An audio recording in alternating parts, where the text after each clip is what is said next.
How to embed your Canva design onto Wix.com website. So for example, I have this design right here and I want to embed this onto my Wix.com website. You go up here, press share, scroll down a little bit and then press on more. After that, underneath the share section, you should see this embed. Press that and then press embed again. Now copy the HTML embed code, not the smart embed link. You can, but for this example, let's just use HTML embed code. After that, let's go to Wix.com and let's go to this site. Select an edit site.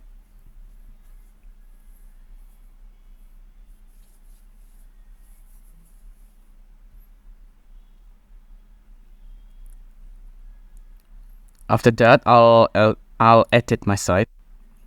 Wait for it to load.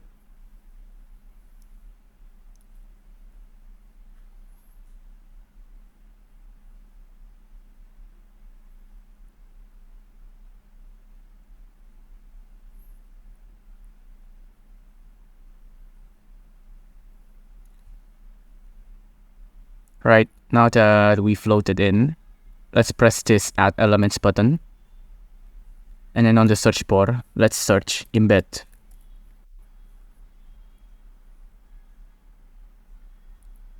Once here, just press this, embeds. Go on the left hand side and select embed HTML, add to site. On this field right here, copy and paste the code you got from Canva, Control V, and then press update. And right there, you can see your Canva design has been embedded onto this website. It's as easy as that.